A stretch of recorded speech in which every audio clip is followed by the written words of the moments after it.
Hi, and welcome to the Luminaries In and Out of Sect podcast, a show about the moon and how astrologers embody and relate to it. My name is SB Hall, and I'm your host. In today's episode on the Virgo Moon as the Sect Light, I speak with the astrologer, artist, and diviner Chloe Margherita. As you'll hear in this conversation, I've been traveling for the last month, and things have been pretty hectic. A lot of changes going on in my life. And in order to stay on schedule with the podcast, I didn't edit this conversation as rigorously as I have for other episodes, which feels pretty ironic given the fact that we're on the Virgo Moon episode. I also didn't include as many links in the show notes this episode, not as many as I usually would. I am sorry for that, folks. Life is lifing over here, and I am doing my very best. Nevertheless, I hope you enjoy it anyway. With that said, Chloe has some great courses and lectures that she's selling right now, including her fixed star lecture and her Heliacal rise and setting star course. So I'd highly recommend checking them out. All that's linked in the show notes. In this conversation, we spoke about a lot of really interesting things, from the challenges that benefic planets face in Virgo to the connection between Mercury and the moon. We talk a lot about Kim Kardashian's chart and how Virgo can relate to issues of class. We also touch on the lunar mansions, fixed stars, and how Chloe engages with them. I do want to give a bit of a content warning for this conversation, as we do touch on challenges with food. So if that's a sensitive topic for you, I would please proceed with caution. As always, if you enjoy the work that I'm doing, please contribute to the podcast sustainability by becoming a supporting member or offering a one-time donation on my website. There you can also find information on my services. I'm offering needle and timing consultations, as well as answering query questions. Thanks again to all those that have offered their generous support. I really appreciate you. I hope you enjoy the conversation.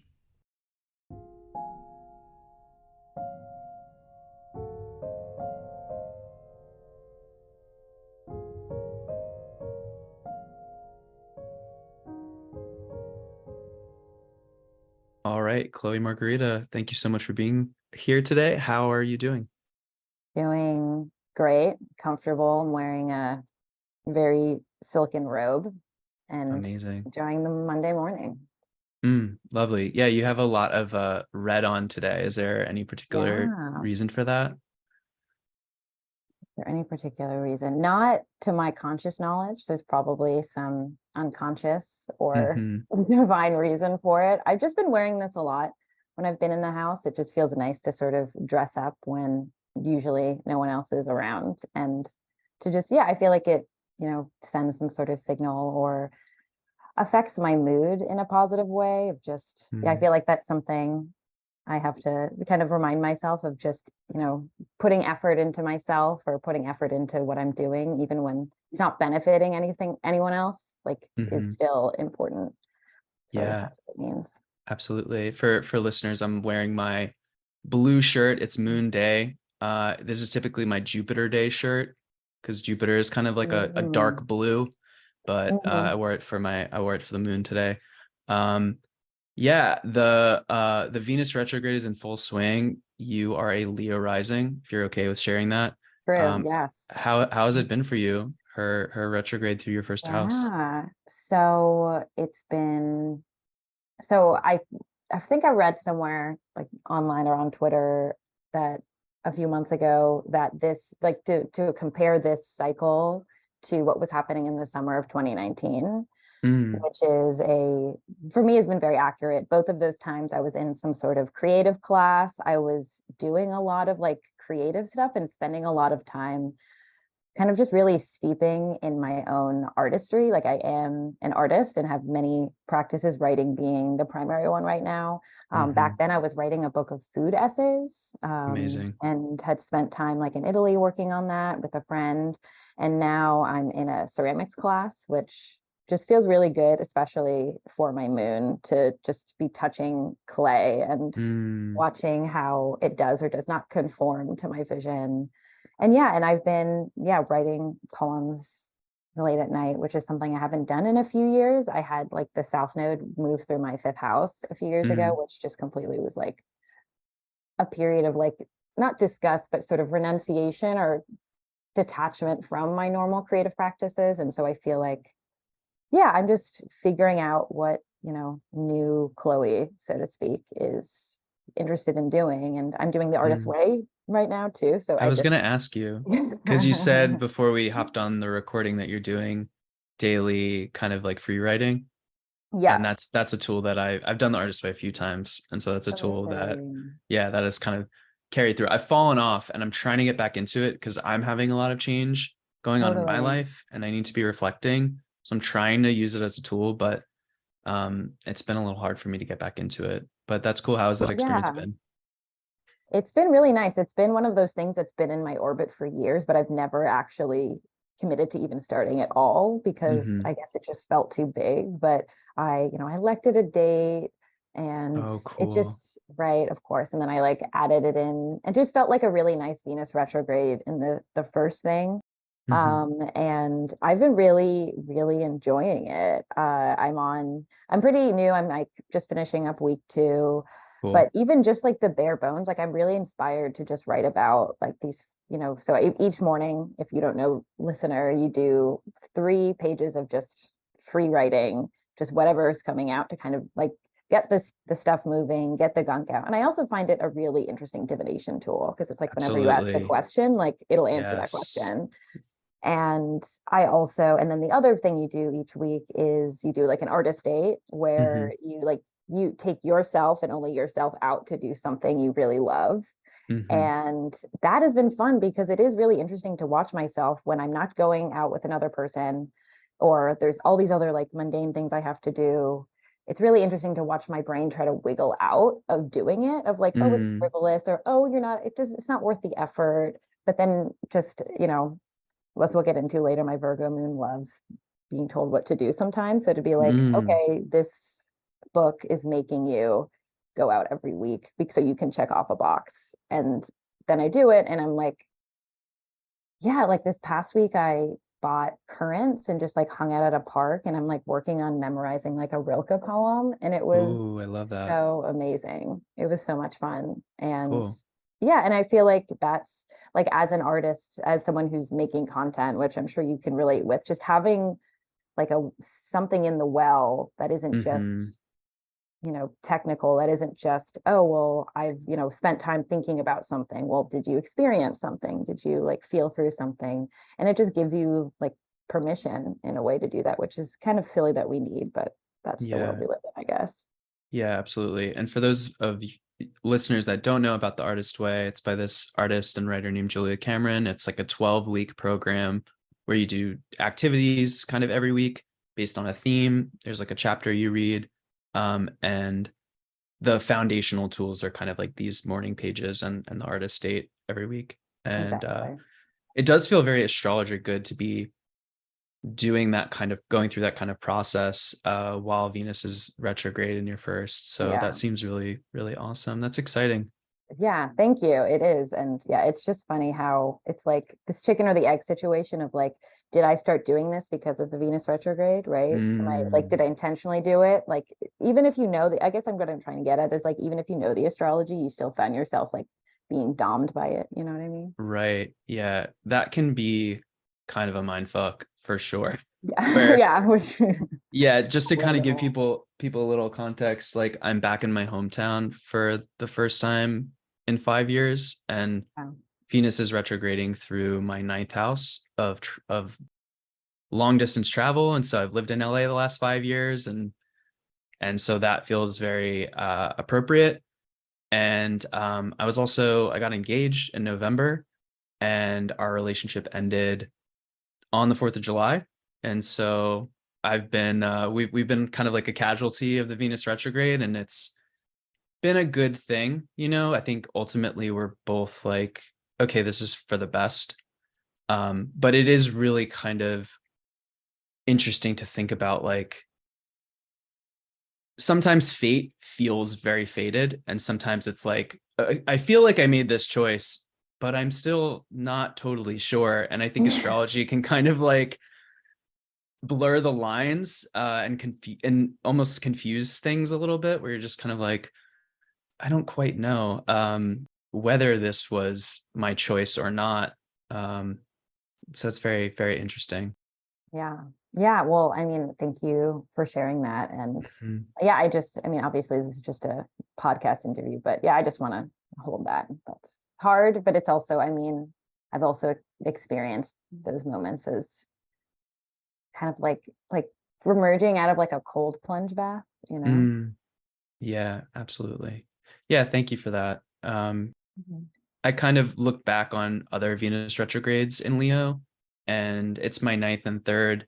My Mm, Venus is in the third.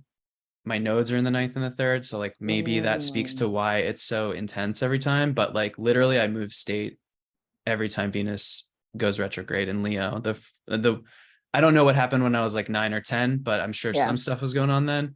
17, I moved from my hometown to college, moved away for the first Mhm. time when I was the the 2015 one. I Yeah. moved from New York to Baltimore. So it's just like every time it's a major, major kind of pivot point in my life. And it's just really interesting because, for example, like the Capricorn one just a few years ago, I have a Capricorn stellium, but it was just kind of like, whatever, no big deal. Yeah. Yeah. I mean, Capricorn is my sixth house, and I definitely experienced that as a lot of like fear and anxiety, but it doesn't feel like it felt like it moved things the way that this Venus and Leo retrograde is moving things. Mm, mm. Less kind of lasting changes. Yeah, I mean, I think the way I experienced it was kind of like certain issues or like anxieties or fears coming up, and it being about how do you deal with those, or how do you I also had like there was like a bunch of eighth house stuff in like the solar return, which is often the house of like anxiety and fear for me, but it was a lot of just Hmm. like how do I sit with certain just realities of like connecting and loving in my body, and how do Mm, I like commit to the work of making that work. Whereas Venus and Leo is kind of just like, does it work or not? Like, no, like, okay, keep hmm. going. Hmm. Hmm.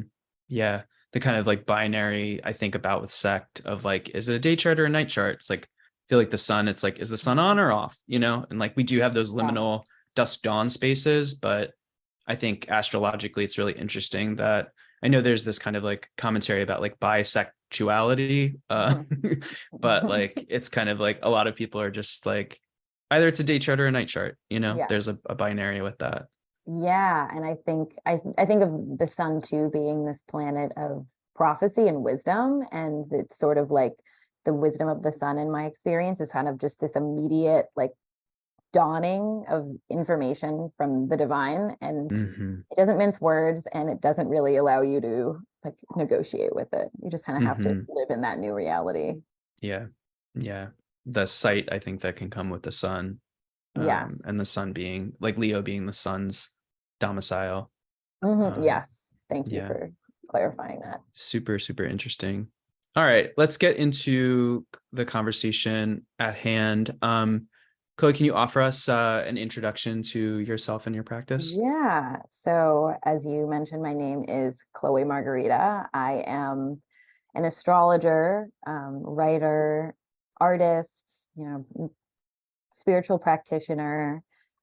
I primarily enact those things through giving consults, natal and timing, but also fixed star and creative consults. I'm very interested in using astrology to explore people's creative potential and maybe knock down some beliefs that only some people are Mm, creative or that each moment isn't creative. I also amazing. do quite a lot of writing. I have a newsletter, Reason Bedroom, that I put out twice weekly somehow. And then there's various other projects that are more long term that I'm working on as well that I can't talk about yet. But yeah, and then I'm also, beginning to get more into teaching. I had a class on introduction to fixed stars, and I'm actually working on Oh, another cool. one on particularly the Heliacal rising and Heliacal setting star, getting into the Mm, nitty gritty of like star phase and seeing the stars as our daimons or our kind of divine guides in a mm, way. So I'm excited of moving in that direction. But basically, I really practice astrology as a creative embodied art. I love the technicals, and I love getting into the nitty-gritty of the texts and various chart configurations and aspects and timings. But what I really want to teach and transmit to people is that we experience and know astrology already. Like, it is a part of our life. We know the experience of the moon, like we know the experience of the second house. We just people don't have the language for it. And I feel like there's this gap between like kind of the introduction, like sun sign stuff you find at like Urban Outfitters versus like, what we're studying as people who want to be astrologers. And like, there's this whole in between that I think people are hungry for, that they just haven't found access to. And honestly, I think like the moon is such a great place to start with, because it is our like day-to-day like mundane experience. But yeah, so she's a big part of my practice as well. Amazing. Thank you for that. To talk a little bit about the moon, I'd love to hear more about your relationship with the moon, like throughout your life. And like what were you thinking about, or how did you relate to her like before you were astrologer? I think just from what you were saying, like we know it's like we all have an embodied experience of the sky. When I got brought back to this memory of being a little kid and like laying in the sand in the playground behind my house, just like looking up at the sky with other people and pointing out the stars and having those like childhood conversations of like, oh, I wonder if there's someone else looking back, or how far away, thinking about just the vastness of space in relation to our kind of lived experience on this floating rock. So I'd love to hear some more about you. Yeah, it's actually interesting. This is something I've been contemplating in kind of preparation for this. And I guess I realized is, post astrologer, I have plenty to say about the moon and plenty details to get into. But as someone who is very good at intellectualizing most parts of her life, the moon was something I never did. It was something that, before I learned astrology, I never knew when she was going to be up or not. And it was always a surprise when you saw her. And sometimes you saw her during the day.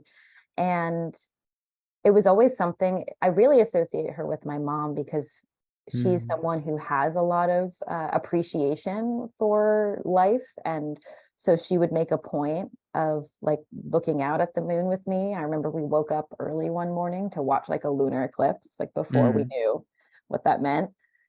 So I guess the moon is just, kind of inherent to its meaning. I would later learn, like the moon is always this seed of mystery, this seed of there's something meaningful happening here just by viewing her, just by having her around. And I don't know what it is with my mind, and that's okay. It's just like the viewing and the presence is enough. And I feel like that same seed, that same feeling that I get of like the mystery being right here is still like the core of my relationship to the moon. That's beautiful. That's super beautiful. We don't have to get into this right now, but I definitely want to get into a little bit later this kind of like like the intellectualization that can come with Virgo, and like the embodiment that comes with the moon, and the kind of tension between that you're speaking to right now. But yeah, we can get into that for sure. Awesome. Yeah. So what does the moon mean to you today? And like, why do you think it's important that we focus on the moon or talk about the moon when we are talking about astrology? Definitely. Yeah. Well, I feel like a tension in my life that I've been contemplating a lot is being my Leo rising, so being ruled by the sun, but then being a night chart. So the moon being my sect light. And I'll leave my sun thoughts for later, but I think something that comes with being actually having the moon in charge and not the sun is realizing how much of our world is focused on the world of the public, the world of doing things and being seen and making money and being in power and always being on in some ways, right? And I feel like in America especially, there's this kind of like sun culty vibe of like, right, you work 9 to 5 and 40 hours, and you should be productive during those 40 hours, or else you're stealing from your employee or the employer. And just this, there's not this ability or not this space to be many things.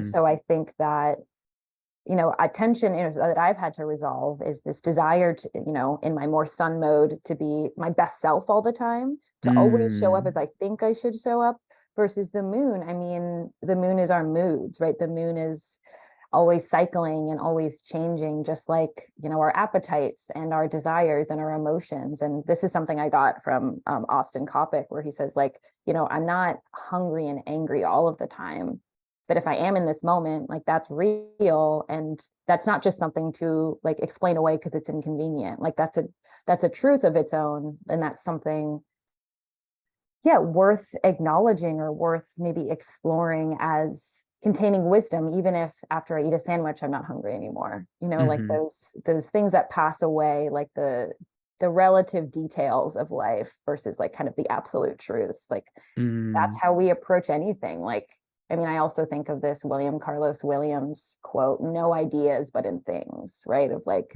as much as I want to like get away from just being in my body, sometimes it's like all of my best ideas or all of my best, creative output comes through like really sinking into like, who am I right now versus like, who do I want to be? Yeah. I can go so much into that, but I'll say that for now. Awesome. Yeah. Thank you for that. And just to let you know, if I'm like looking down, I'm looking at your chart on my phone. I'm not like no, texting someone or something like that. I just want to let you know.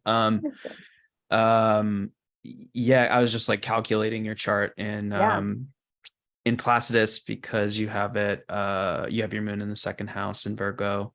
And I was just seeing if the moon moved into the first in quadrant, because like that would be even kind of further testimony, I think, of perhaps like, I don't use quadrant houses as topics, but I do think it's really interesting when you have a late degree ascendant and like all your second house stuff moves into your first and becomes like super angular. And so I was just checking that, but it kind of stays in the second and quadrant too. So that's interesting, but it's like on the cusp. So it's like this strong point, but I think your sun is on the cusp as well, if I'm not mistaken. So both lights have this kind of like being at this place of power in relation to where they are, which is really interesting. And yeah, I like what you said about like the solar cult of American culture. And don't get me wrong, I love the sun, so no solar shade coming here, but it is important to, I think, call things as they are, kind of, as well. And there's I one of the things I absolutely think is a huge problem in US culture is this lack of seasonality, and it's like down to the food we eat, like eating bananas in the winter. And like I don't even really have a sense of like when certain foods shouldn't be eaten, or I should maybe eat more locally, whatever. That's a whole other thing. But it's like, I grew up in New York, and it's this place that's like very cold in the winter. And but it's also this kind of place of I took a picture of it, of this billboard in Tribeca many years ago, because I thought it was a perfect encapsulation of like New York in a billboard, and it just said "never not working." Yes. And it's like, not only do we have to work 40 hours a week, but we need to have like one or two side hustles. Yeah. We need to always be kind of productive and on, and it needs to be like a part of our identity, like an integrated part of our identity. And it does feel very kind of solar in the kind of consistent shining of the sun and the fixity of Leo again, whereas the moon is this kind of thing that's never the same ever. It's always kind of changing in light moment to moment and shifting, and it's cyclical, and it gives us our months. And and it's a very different kind of experience. And I'm grateful that I started my podcast kind of focusing on the moon, because I do think, not only the prevalence of sun signs in like kind of pop astrology, but we live in a very solar culture as well. And Yeah. so I think it's important to like give kind of emphasis and predominance to this thing that is so close to us, this thing that is like, Jared on our last episode says it's like, it's the thing that's ours. We kind of revolve around each other. And it's so important to the flow and the rhythm of the earth and the waters and everything. And so, yeah, I really appreciate that. Yeah. So let's talk a little bit about the sign of Virgo. Yes. I'm curious your thoughts on the sign of Virgo, and if you like how considerations of myth, or it doesn't even need to be like Greek myth, like how story, any kinds of stories kind of come into your understanding and experience of both the moon as well as the sign of Virgo. Yeah. So, well, I guess my first, it's hard to like detach my relationship from Virgo from figuring out I was a Virgo moon, which was like when I first got into astrology. It was like one of those things where it was like the first time someone told me, like, oh, you don't just have a sun sign, like you have a moon sign. And I was like, the moon, like I love the moon. I have like, and I can have a totally other different sign I can relate to. And so when I looked it up and it was Virgo, I actually like felt kind of depressed about it for a while because all of the information I could find on just a cursory Google search or the first books that would show up on Amazon were like, you are good at being a secretary. You worry a lot and are a perfectionist and are probably not that fun to be around. And I was like, oh, well, so then I guess I'm just fated to be boring and like useful. And that's why, people keep me around. And so I kind of made it my mission to be like, okay, I know that there's so much more than just this like surface level that these people could care to give. And so I was just it became my mission to figure out what is my understanding of Virgo that actually resonates with me. And so even to this day, I still refer to like the first astrology book I read, which is like Stephen Forrest's, introduction to, as I think many people have begun with. And he talks about Virgo being the most dynamic sign because it's an earth sign, right? It's concerned with the material world and it's also mutable. So it's changeable. Right. And so it has like the honesty, the self-inquiry, as well as like the practical skills to actually change. And that was something I very much related to. I mean, it's interesting to think of like Virgo in this sort of like agricultural context, right? Virgo season is like the end of summer where things start to be harvested and right, the fruits of your labor are harvested and enjoyed. And so, yeah. And just, I mean, thinking about it as this sort of, right, just deeply embodied, like almost, like work related sign. And I mean, it's honestly hard for me to like detach Virgo-ness like from my moon. So two of the biggest like Virgo archetypes that I relate to that feels very related to the sign. One is the midwife.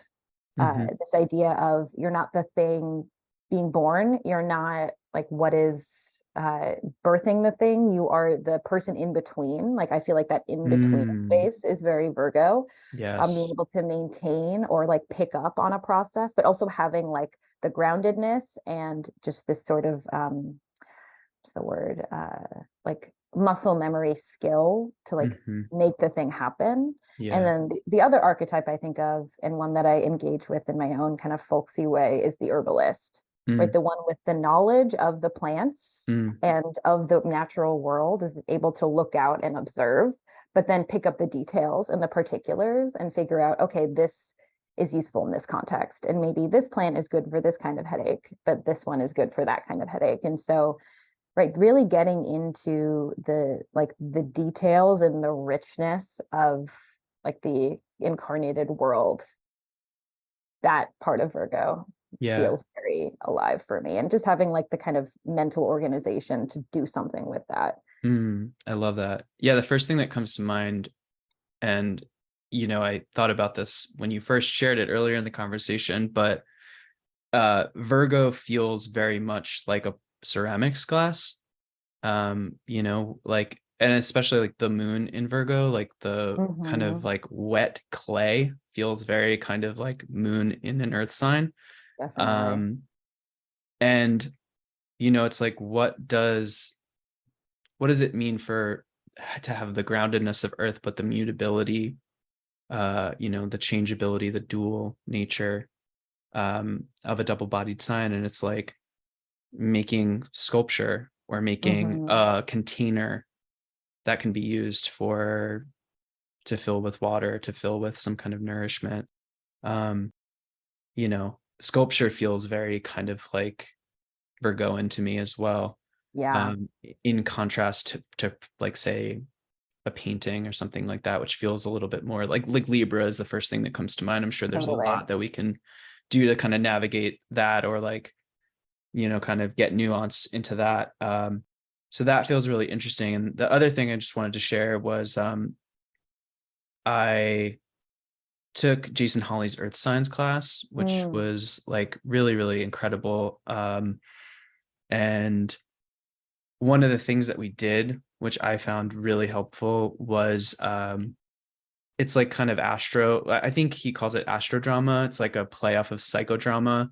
Mm-hmm. And, we just like we would explore what each of the signs felt like. So it's like lay Mm. on the floor, and it's like you're at the end of Leo, you're in the last bound of Leo. What does that bound feel like? What does the term before that feel like? What do these different Yeah. decans feel like? And it's like getting an embodied sense of what it feels like to walk through that environment. And Virgo felt very much to me um like a vineyard, like a place where things are growing in kind of this, yeah, very agrarian kind of, not mass way, but like if you're ever driving past a vineyard, there's acres and acres of um, you know, growth that's occurring. And I think about the exaltation of Mercury. I feel like Virgo is such this interesting sign because it's Mercury's domicile as well as its exaltation.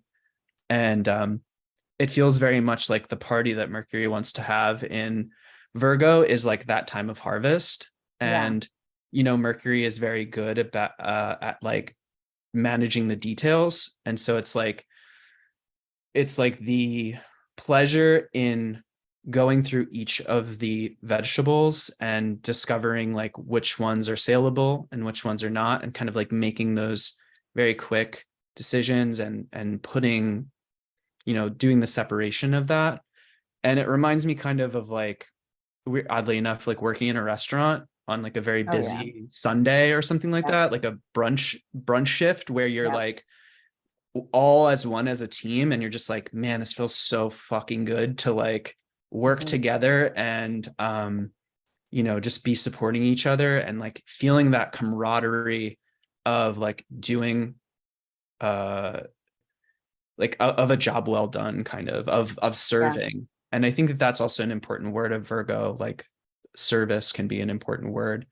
um 100%. yeah, and the last thing I just wanted to say in relation to the moon in Virgo in particular, I think I lost it though. We'll come back to it. Cool. Yeah. Yeah, well, two things that came up when you were speaking. One is, right, it's the exaltation and domicile of Mercury, and also both benefics, Venus and Jupiter, don't like being in Virgo. That's something I think about a lot too, of like the sort of detail orientation and utility of Virgo is maybe not this, like, is antithetical in some ways to happiness or joy. Mm, yeah. But also thinking of, right, I think service is also a part of Virgo that I really identify with.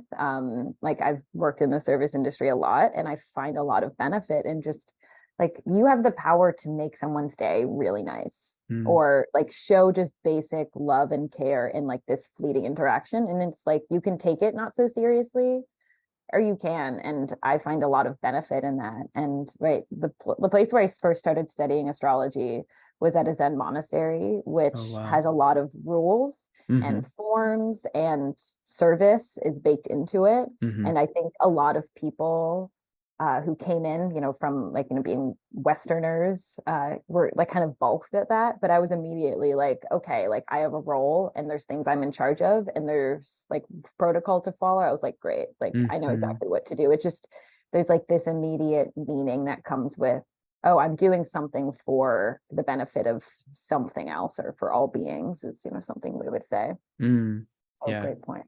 absolutely. Yeah, I would love to like stay with the detriment of Jupiter and the fall of Venus a little bit if we want to explore that, because I don't personally experience Virgo as this terribly like malefic place, but it is but it is this place that the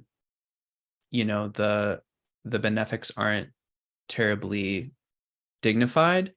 I'm just curious how you think about those kinds of terms. Like what comes to mind in terms of detriment and what comes to mind in terms of fall? Or do you not even use those terms? Because I know people are experimenting with different language around that. Yeah. So honestly, I've spent a lot more time thinking of like Venus and Virgo. Like Venus, Virgo, Jupiter it's still something I'm kind of considering and working through. And I mean, I am a night chart, so I definitely like just have like a more visceral understanding of Venus. But one thing I think about with fall, and this is something else I got from Austin Coppock, is whereas like detriment is sort of like a limb you don't really use because it's like, maybe injured. And so you kind of work around to using it. So it's more kind of like, right, it's detrimented. This is a part of your life that you're not really using a lot. Yeah. Austin Coppock describes fall as like characteristic of like excess and deficiency. So sometimes it's too little Venus with Virgo. Sometimes it's too little pleasure, right? When it comes to overthinking or getting too into the details or thinking about how is this useful rather than like, this is beautiful. But I also think of, right, Virgo is the right being of the mind and being like this sort of like inward manifestation of Mercury. There's this sense with Virgo of like really wanting to get into the details and like, how can I make all of the details align to make something beautiful? And I really think we live in like a fallen / detrimented Venus culture because we kind of are in this place of seeing beauty as labor, or like beauty is something that has to be worked over. I mean, like for love her or hate her, Kim Kardashian is the perfect Venus in Virgo. Yeah, because I think about that a people lot. go to right, people go to plastic surgeons with her face and say, make me look like her. Yeah. And like, but also, right, this unwillingness to acknowledge that labor or to be truthful about it is also interesting, right? I think of Virgo too as like great spirit continually shrouded in layers of matter, right? And sort of like it wants to sort of hide the process, right? Or just get to the conclusion. And I think Venus wants to luxuriate in it all. And Venus wants to follow, right, what they're drawn to, not what makes sense or what fits into their vision of things. And so, I mean, I feel like a lot of my like journey with my Virgo moon has been figuring out not what do I think I should want? What do I actually want? Yeah. That's so important. The shoulds versus like the resonant desire. Yeah, and Virgo will should you all day. Yeah, and I think maybe that kind of speaks to Venus's place there, where shoulds come in and Venus doesn't want to really operate under shoulds. Like Venus is the planet of desire in many ways. Totally. Yeah, and I don't know, there's definitely a tension between duty and desire. Yeah. And I think, right, it's not, and it's something I've kind of had to, come to some conclusion I've had to come to myself is that, right, just because a planet is detriment doesn't, or in fall, doesn't mean it doesn't accomplish its goals. It doesn't mean Virgo Venus people can't create immense beauty. They can, right? It's just not in the way that Venus is comfortable with. Yeah. Right. And so just thinking about, right, what is comfortable for the planet versus what the native must do in some ways. And I feel like there has to be some reckoning of duty and, kind of teasing apart, because there is, I mean, definitely for me, there is a benefit in right, creating something that is of useful or of benefit to other people. Absolutely. It's just cross, like I think of Beyonce too, a Virgo who, right, I mean, everyone's been talking about just how much work and how much beauty she's created through like her Renaissance tour. Yeah. Right. But she's also getting paid handsomely. Yeah. Right. She's giving, but she's also receiving. Right. Yeah. And I think Kim Kardashian is a really interesting example because, yeah, she's a billionaire because of, I think because of her show, but also because of her cosmetics company and clothing company. And so it's like, she's in the business of beauty, and that's her 10th house, fellow Sag rising. I'm a Sag rising, me and Kim. And so similar. What's that? No, I just said y'all are so similar. Yeah, right? Totally. We're like twins. No, but seriously, yeah, it's interesting to think about kind of like tastemakers and beauty standards and how intensified the Kardashians, like we talked about, like when I was growing up kind of in the mid aughts, we're talking about like Photoshop and photos and like airbrushing photos and how detrimental that has the effects of that are. And I think the Kardashians have in some ways kind of mainstreamed cosmetic surgery as, it's like, and it's interesting to think about the mutable earth of it, because it's like Kim has gone through all of these different iterations of like her body, like so many different kinds of changes to the actual, like the seeming structure of her body. And that affects how people think about beauty and how people think about their own bodies, and in ways that I feel is really problematic. But I also, don't know if I get to have that much of an opinion because just because. But that's really does feel very interesting. And I agree. I think, I mean, to me, once again, it comes back to transparency. And is there an acknowledgement that, right, part of her mobility comes from, right? I mean, she was, in this relationship with Kanye, which would obviously turn out to be problematic, but, he, right, helped, curate a look that made her respectable to, right, the fashion elites. And then, right, people talk about, right, she used to have like, she used to tan more and had like a bigger butt implant, but now she's blonde and she looks more white, and maybe in the past was like kind of aping more like Black aesthetics, which is a very common, right, like cultural like signifier, like white appropriation of like, non-white aesthetics. And I actually think about, and I also think about, right, she's doing it for, commerce. She's doing it in a way for outward success, which is, to me, feels like another fallen Venus thing. And I think about her sister, Courtney, who actually has Venus in Pisces, so Venus exalted. And she's not a trendsetter. She is dressing the way she wants to dress and is like kind of like pushing up against like her family, because she's not like obsessively dieting, and she's has this new style like with her new bow, and is like, right, showing off her like baby bump a lot right now. And I'm not saying she's like necessarily some paragon of feminism, but I feel like we don't see a lot of like trendsetter Venus and Pisces, because they're not trying to trendset, they're just trying to feel good and do what like makes sense to them, and that's like much harder to imitate. Yeah. Wow, that's so interesting to think about. Yeah, I think the interesting thing too with Kim's chart is that she also has Jupiter in Virgo, correct? Yeah. I know what I was going to say in relation to this before we go Jupiter and Virgo, but I think I'm really interested in the kind of class element that kind of comes in with all of this beauty standards. And it's interesting to think about Virgo as a kind of sign of agriculture, like we've been discussing. And, it kind of reminds me of this Jared Diamond quote. Jared Diamond is like a famous anthropologist, and he famously says about agriculture that it's the worst catastrophe that happened to humankind, which is a very interesting and obviously very hyperbolic kind of statement. And if you think about it, we do not have modern society without the advent of kind of Yeah. agriculture in the way I guess we think about it in like a European kind of framework. I say that because I think that there's been discussion about like indigenous ways of agriculture and food forests and stuff like Totally. that, which like look very different. But with the advent of agriculture comes kind of the, an intensification of patriarchy as it overlaps with like land rights, kind of patrilineal inheritance and stuff like that.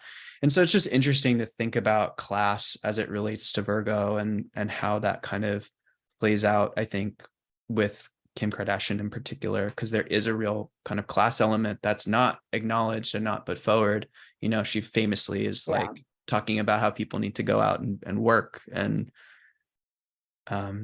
so, yeah. Yes. Well, right. And I mean, even the reason that family is famous is because her late father defended O.J. Simpson, Mm-hmm. Who, regardless of, if he did the murder, he was abusive towards his wife. And, Mm-hmm. That trial, right, I think really took a lot of people's attention. And just, I mean, there's race involved, right? Because he is a Black man, but they are a white family. Mm-hmm. And right, they were able to sort of like ferry that using, right, very Virgoan strategy and malleability, right, to then fit into the new media like reality TV, and just do it hard enough that they're inescapable. And I also think it's interesting, Kim Kardashian is now getting into venture capitalism.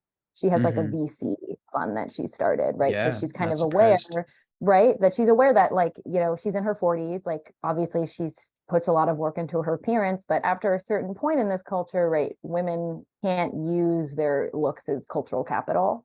So she has to, right, maybe move towards like non-fleeting forms. So right, there's a genuine just like practicality with that Venus and Virgo too, of just, right, there's going to have to be work that goes into it, and maybe I'm going to have to be able to shift to something else to stay relevant. Right. I mean, because just thinking about, right, with Jupiter and Virgo too, and like using, right, money to sort of revitalize and shape, right, giant corporations, like that's also like a very legitimate way of like shaping the culture, and one that I don't think we can even imagine, right? I mean, I don't think she'll be the first celebrity to get into venture capitalism. No, yeah, absolutely not. And it's interesting to think about what you said about Venus and Virgo and aging in relation to, I think, something I think with Venus and Pisces would probably be like, well, I'll just discover the beauty, like I'll find the beauty in aging, and there absolutely is a beauty in aging. There's inherent beauty in like all different kinds of human expression and experience. There does feel like a very kind of some not down to earth, because I mean it in more of a not nefarious, but I mean it in more of kind of like it's a social reality, but it's an unfortunate social reality.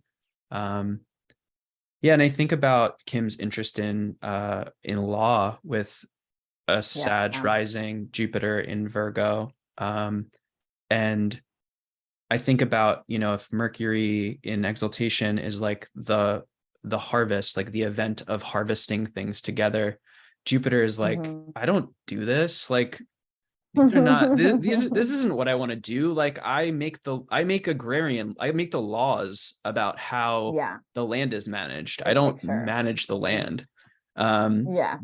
Jupiter is like in the Capitol building, like conferring with the other senators, making the legal framework about how the society kind of moves forward, but they're not doing that actual work of digging through the dirt with their hands and things of that nature. And so, but there does feel a very kind of interest in the law, and that being the 10th house for Kim Kardashian feels very kind of astrologer good in terms of like the bigness of national laws and the details that ultimately you need to sift through to have a knowledge of law. Yeah, but at the same time, right? I mean, maybe that's the detriment of Virgo. There also feels something very myopic about her scope. Like she's Hmm. thinking these big ways, but mostly like, how does that benefit me and my legacy, right? Mm. Not like, what are the effects of all this plastic surgery having on the world? And Yeah, right, her main company, what does it sell? Shapewear, right. you know?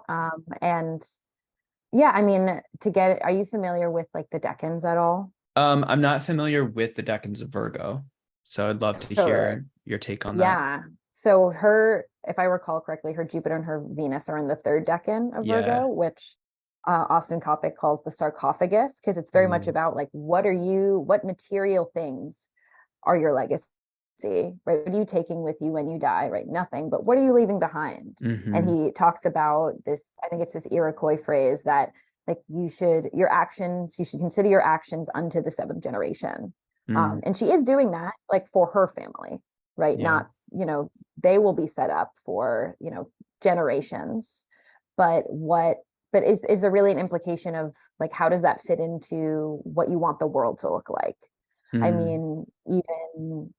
mean, yeah, even like, just aligning herself with power, or, I'm just thinking about like, her relationship with Kanye and how, it's very clear that he's problematic now, but was that not clear at all when they were together? And it was Mm-hmm. just not convenient at the time to like separate oneself or really reckon with that. It's just, yeah, there's this thought about it, but in this very material world of like, right, trying to like almost cheat death or aging with this, with all of the work she's doing and, all the labor she puts in it, but also she's making the world in her image, but I don't think like that's necessarily making the world better, right? Mm. Like I said, beyond her immediate kin.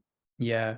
And that it is really interesting thinking about like legacy and material things left behind, because I do think Mm-hmm. with Sag risings in particular, there's like obviously the rising sign, and then the eighth from that is the moon, the Mm-hmm. place where Jupiter is Mm-hmm. exalted. And so I think of Sag risings like there's very much this tension between life and death and meaning. And I think Yeah. in this detriment place for Jupiter, this place where it has to work with resources it might not otherwise work with if it had a choice, that can manifest in kind of like, what material things am I bequesting to my heirs, Mm-hmm. rather than Yeah. what is the, yeah, what are the ways in which we're nourishing everybody. I think about Cancer as like, Yeah.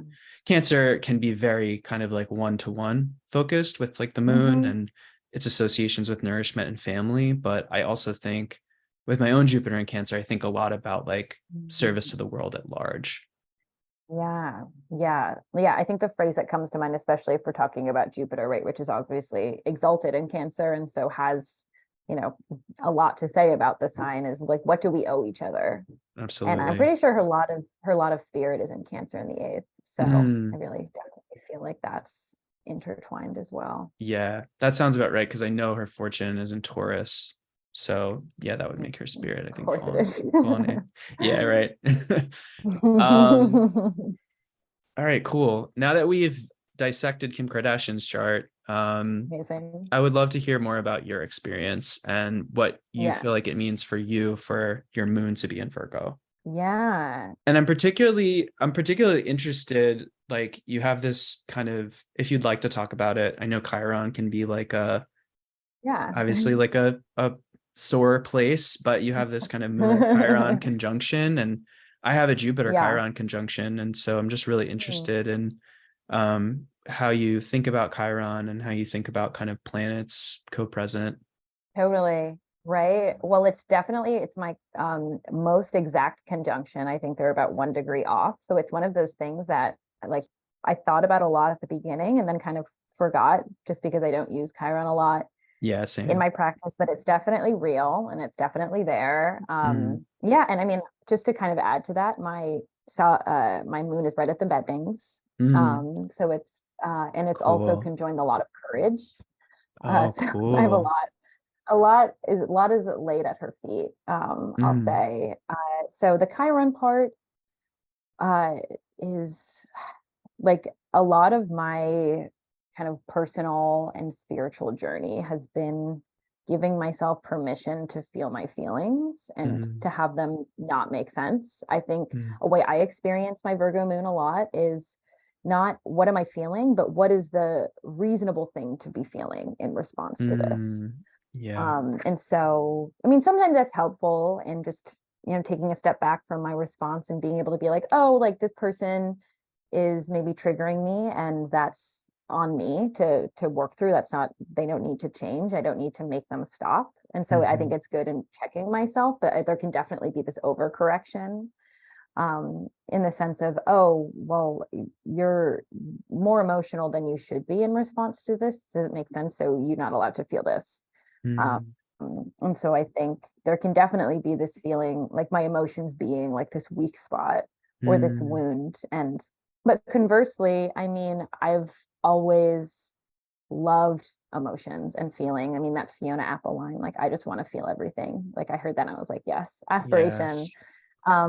And I remember being young and being told in a sort of derogatory way that I was sensitive. Oh, Chloe's sensitive. And I remember being so confused by that. It's like, why don't you want me to be sensitive? That just means that, right, like the moon, I'm picking up on things and I'm noticing things and they're affecting me, right? Would you rather me not be affected by the world? Right. And I can only think of people not wanting to deal with that because it's inconvenient, right? To have, like, emotions are inconvenient to, right, the solar, world of making things happen, because maybe you want to start a business venture, but then something doesn't feel right. Right.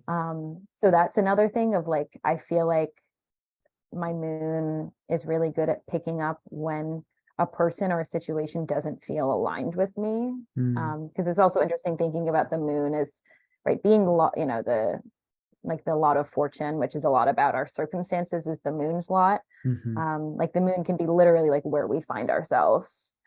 And yeah, I think with Chiron, there can be this kind of searching for, right, like probing for the weak spots, which is also a very Virgo thing, and that kind of overcorrecting into maybe a perfectionist streak with me. But I think also, like taking me out of like fights or situations that like I shouldn't have to deal with.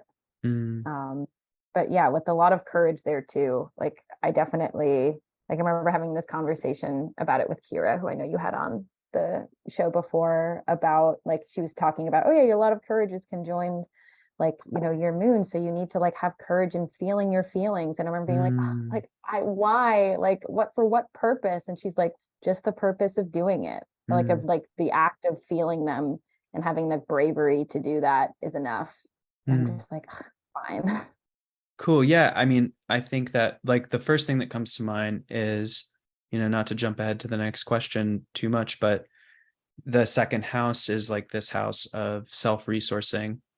It's like the things that we have that support our existential needs in the ascendant, to kind of quote Diana Rose Harper in her like first house, second house workshop that she has. And so it's like, there's something about the moon here that feels like you feeling your feelings is a resource for you. And Definitely. I think with the moon Chiron conjunction, I mean, there's obviously sometimes that manifests in the value of feeling feelings that are uncomfortable. But I think with the wounded healer kind of connotation of Chiron, it's like being able to use that not only as a resource for self, but as a way of supporting and serving and helping others, to show them the wound and to show them that, like, it's possible to hold those feelings. It's possible to feel those feelings and exist through them, even when it doesn't make the logical sense of the sun, even when it's uncomfortable or inconvenient. And so it feels like a very powerful placement. And I think I haven't worked too much with the lot of courage, but it's the lot of Mars. I forget if it's from Mars to Saturn or what it's from, how it's calculated, but it's considered the lot of Mars. And so it's like, there's a there's like an action component that comes in that, because it's like, I feel like courage is the navigation of fear in relation to action. It's like the things we do. It's the ways that we kind of walk through fear in some senses. Mm-hmm. So anyway, that's kind of what comes to mind for me. Totally. Yeah. And I think, I mean, I just want to iterate how much I relate to that, right? The courage to just feel, and that being more than enough. I mean, I feel like a lot of my Zen practice can be summarized as that, right? So I first started, living at this monastery full time, and, during my 12th house year, which is like, I will say, I feel like that's 12th house privilege, getting to like, Yeah. duke it out at a monastery. It's like the best way I feel like a yeah. 12th house year can play out. Yeah, like actively self-undoing instead of being forced to. Yeah. And, my 12th house is ruled by the moon. So it was also a moon year for me. And so much of that practice is just going through waves. Like, so, I mean, the foundation of that practice is meditation. And I've never meditated. I'm not a natural meditator. But I just was so attracted to the types of people that the practice seemed to create. So I was like, okay, I'll go for it. And a lot of it is just, right, being simple, returning to the breath, returning to how you feel, returning to the sounds in the air, and not getting caught up in your stories, in the thoughts. Because I used to be like someone who's like, oh, I love thinking, and then I started meditating, and I'm like, oh, and thinking also causes a lot of my problems. Yeah. And it can be so tantalizing to think that working through or making meaning out of your problems is solving them, when really feeling the feelings and feeling all of the emotions that they come up has just been an infinite source of refuge for me. And it's like, it's an act of faith every time, because my mind's like, I don't understand how feeling your feelings changes you, but it does. Right. It just does. And like, I really feel like that's something that my Virgo moon has really had to contend with, is like this reaching for complexity, but finding refuge in simplicity and just the bare moment. Yeah, there's something about thinking that, and the sun and the constancy of that, where it's like you can think your way into real problems by grooving neural pathways where you just kind of keep thinking the same things. But feelings are very ephemeral things and are ultimately very changeable things. And I feel like that's reflected kind of in the moon's association with emotions. And it's like, yeah, part of I think for me, in my own relation to feeling my feelings and presence and meditation and stuff, is like, the problem is not feeling my feelings most of the time. My problem is my feelings about my feelings. That's a whole another conversation though. But the answer is really like allowing myself to feel. And the problem is like when I kind of want to distract myself or want to not avoid the feelings, and then the feelings just kind of persist. But it's like, I think the change that you speak to is like, if you just allow for me, if I just allow myself to feel the feelings, it just comes and goes. And then it's like, I'm on to something else. And I think a lot of problems can come from just like not feeling the feelings. And then they're just like, hey, we're here. We're just going to linger until you do it. Yeah. Right. And I mean, you really used to think that if I was feeling bad when I shouldn't be, then I was doing something wrong, and there was something different I could be doing. And I think something that's such a profound lesson with feelings is like, oh, they pass through. Oh, they're not real, but they also are very real, and you can't control them. You cannot control how you feel. Maybe you're feeling the wrong thing, but that's the lunar reality of the situation, is like, you're still feeling it. And right, there's just, I think of this quote that, Jesus said in the Gospel of Thomas, a Gnostic gospel, which was right against the Orthodox tradition. So they don't include it in the modern Bible, but it's, it's a for saying that I think about a lot, which is like, what you do bring forth that is within you will save you, and what is within you that you do not bring forth will destroy you. Right? It's like people will base their whole personalities on not avoiding feeling certain things or avoiding bringing out certain parts of them. And we think it brings us control, but then we're just controlled by those knots. Yeah. It's like, this might not make sense, but it kind of reminds me of the ways that like a mountain forms, where it's just like, it's just like, I don't know. I don't feel like it's an analogy that really makes sense, but it's the thing that comes to mind, where it's just like, I don't know, the pressure over time brings things up from the bottom. And then it's like little by little, this massive thing forms, and it's unmovable, or seemingly unmovable, because everything can be kind of weathered down in ways. But that's really interesting. It's like, literally like making mountains of molehills kind of thing, where it's like, or you could just make an actual mountain, you gotta unclench that fist a little bit. Interesting. I'm gonna think about that. You're a Capricorn, right? Capricorn sun, but Capricorn stellium. That feels like a very Capricorn, right, metaphor, trining all that Virgo stuff, right, bringing that like more kind of detail oriented process to like something bigger. Yeah, definitely. Like, that's what it leads to. Yeah, absolutely. Okay. Yeah, do you have any other thoughts about Virgo as the second house? One of the things that Kira Taborn brought up when she talked about her second house moon was like just the very real relation of, I think Claire Moon talked about this as well with her second house. Pisces moon was just like the mother as kind of the mother as like a real resource for the native, or as like literally the breadwinner in the family. So I'm just curious, like other ways that kind of shows up for you.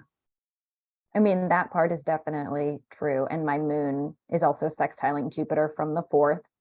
So I definitely experience my mother and my family as like a resource. But yeah, I mean, I think the second house nature of my moon is very loud. I have a very lunar relationship to money, right? The second house being resources and money, which is like, I can't think about it too hard or I'll go crazy. So I kind of just have to have like a vague sense of like, oh, money's coming in and oh, there's some coming out. So maybe I should not be spending as much, but especially with that Virgo moon disposited by this like Scorpio Mercury, which like can get really like dig into things a little too much. It's like, sometimes I have to like take a step back.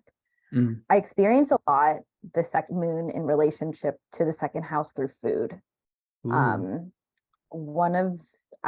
I said, I mean, I wrote a book of food essays. I love cooking. It's one of the ways that I show care. I very much feel inspired by my late Italian Nonna, who was also a Virgo. And it's like you'd go over her house and she would have 20 dishes made. She grew her own garden till she was like 91. Came to this country, the first of her family, and basically all of her siblings lived with her at some point. So she just embodies like this care and service, and sometimes in a more negative way. There was definitely, I think, bitterness around that, like later in her life. But she just like, she always made more than enough food, and we always leftovers, and that's just how I make food for people now. And I love making food for others. When a bunch of my friends and I like went to like a cabin in the woods like before Norwalk a few months ago, I was the local one, so I was like, oh, I will plan the meals and I will do the shopping and I will commandeer making food if no one else will. And they were like that, like that's something that my mind just does anyway, is like make grocery lists and plan meals and think about how, like, not just how to please everyone, but how, like, what logistically needs to happen to make that get done. And so that's also true. And then with Chiron there, I've also struggled with disordered eating and my own body. and my relationship to nourishing myself, which was actually a very big theme of practice when I was at the monastery. Because if you can't sit with your body, it's hard to meditate. Yeah, thank you for sharing that. There's a lot that comes up in what you just shared. The first being that, I was just thinking about your MC being in Taurus in the 10th, in the term of Mercury. And so it feels, Taurus is the exaltation place of the moon. There's a trine between your natal moon and the house of its exaltation. And so there feels like a very supportive element with that. Wow.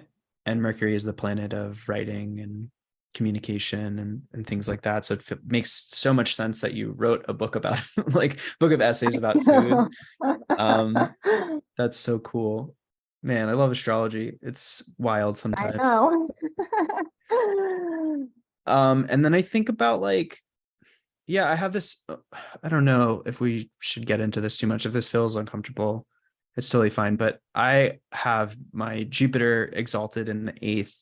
And I think of that as kind of like, I deal with, I've been sober since I was 18. So I was like a teenage alcoholic, basically. And I definitely associate Jupiter exalted in a dark place, in the place of like things you inherit from your family, like alcoholism and addiction are family diseases. And I just think about what Cameron Cassidy talks about with planets that rule dark houses as like quote unquote accidental malefics.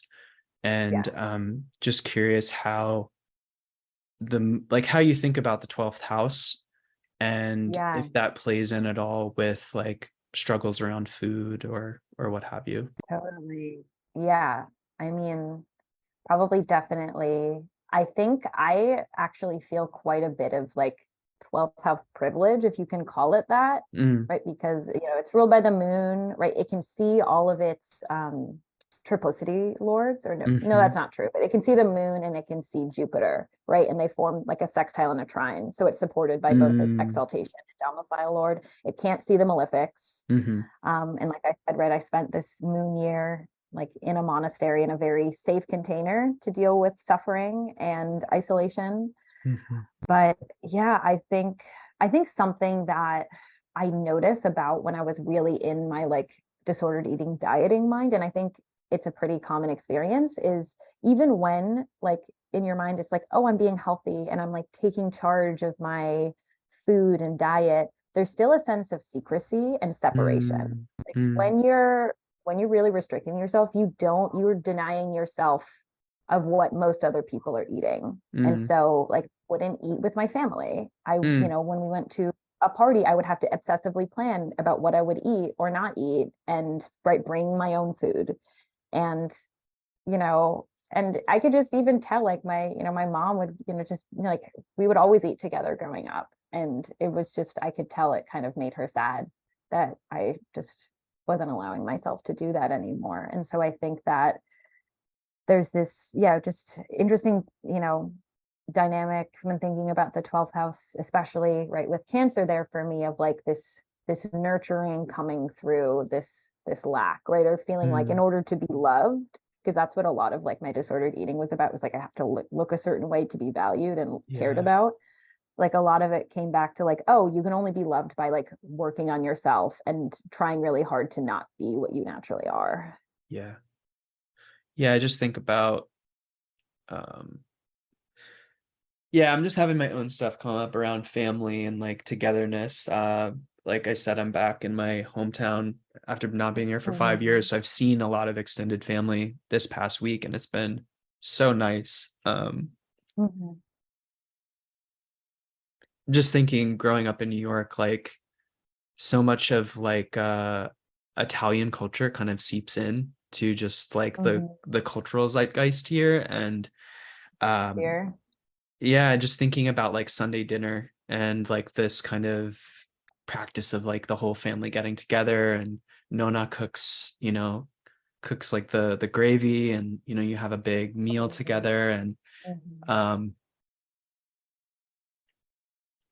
just thinking about like the connections that can come with food. And togetherness and how, you know, what you talked about in terms of isolation and like the sadness, I think that comes with like this idea of needing to be perfect and needing to be loved, like that being a thing that prevents love in a way, because it prevents togetherness and it prevents connection. Oh yeah. And I think of, yeah, I mean, like my Nona would go around the table and interrogate you on how much you ate.